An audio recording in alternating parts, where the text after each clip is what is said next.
नमस्कार। ATN live में आपका स्वागत है और मैं कैलाश कश्यप आज एक नई खबर के साथ आपके सामने मौजूद हूं।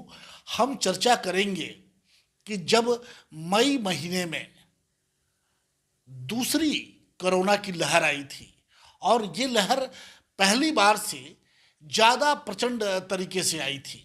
आपने देखा होगा कि किस तरह से लोग बेतहाशा ऑक्सीजन के अभाव में उनकी जान जा रही थी।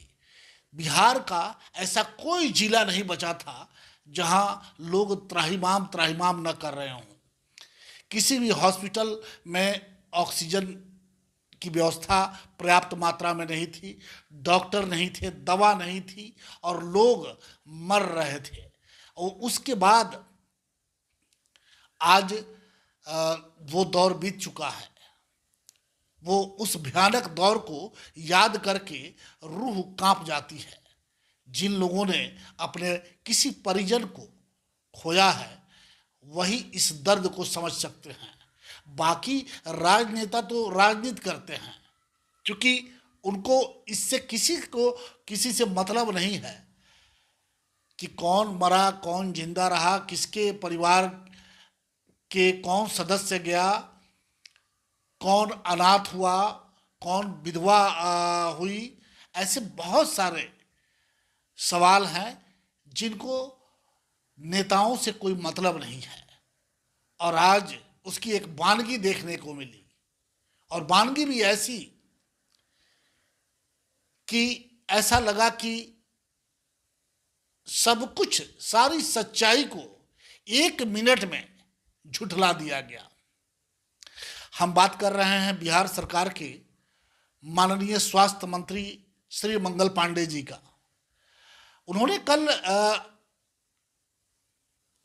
कल एक प्रेस कॉन्फ्रेंस किया और कहा कि कोरोना महामारी जो दूसरा लहर आया हुआ था उसमें ऑक्सीजन के अभाव में किसी की मौत नहीं हुई। और माननीय मंत्री ने ये प्रेस कॉन्फ्रेंस उस वक्त किया जब सुबह सुबह यानी कि कल 22 जुलाई को जब राज्यसभा के पटल पे केंद्र सरकार ने ऐसी ही एक रिपोर्ट रखी जिसमें कहा गया कि ऑक्सीजन की पर्याप्त मात्रा थी। ऑक्सीजन के अभाव में किसी भी भारत के व्यक्ति की मौत नहीं हुई है। अब ये सीधे इसको क्या कहा जाए कि सीधे हम सूर्य को ये कह रहे हैं, जब सूर्य अपने पूरे प्रचंड वेग से निकला हो और हम कहें कि देखिए कितनी सुहानी चांदनी रात है। कुछ ऐसा ही मंत्री जी कह रहे थे।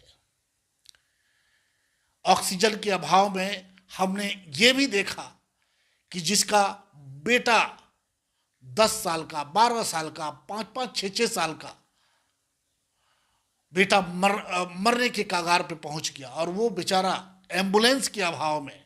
सिर्फ ऑक्सीजन की कमी नहीं थी, मंत्री जी को यह भी बताना चाहिए था कि क्या क्या कमी थी। उन्होंने तो सिर्फ ये कह दिया कि भाई ऑक्सीजन की कमी नहीं थी, ऑक्सीजन पर्याप्त मात्रा में था। लेकिन मंत्री जी, आपके अस्पताल में ऑक्सीजन तो था ही नहीं, डॉक्टर भी नहीं थे, दवाइयां भी नहीं थी, और आपके जो एम्बुलेंस है वो मरीज को ढोने के लिए नहीं, बालू ढोने के काम में आ रहा था। ये देख करके बड़ा अचरज हुआ। और शायद आपने आज तक शायद संज्ञान भी नहीं लिया कि आखिर उस एम्बुलेंस से बालू किसका ढोया जा रहा था, किस नेता ने उस एम्बुलेंस को बालू ढोने के लिए इस्तेमाल किया। क्या उस पर कार्रवाई नहीं होनी चाहिए थी? लेकिन कार्रवाई हुई।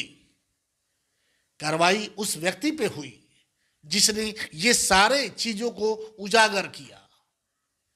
कार्रवाई उस व्यक्ति पे हुई जो व्यक्ति रात को 12 बजे 2 बजे रात में अगर किसी को ऑक्सीजन की जरूरत पड़ती थी, वो उसे मुहैया करवा रहा था।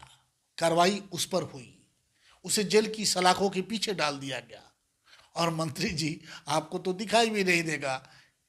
खैर, चलिए आइए सुनते हैं कि माननीय मंत्री जी क्या कह रहे हैं और उनकी पूरी बात को सुनकर और समझने का प्रयास कर रहे हैं कि क्या वाकई ऑक्सीजन के अभाव में किसी व्यक्ति की मौत नहीं हुई कोरोना काल में। तो आइए सुनते हैं मंत्री जी को, मंत्री जी क्या कह रहे हैं।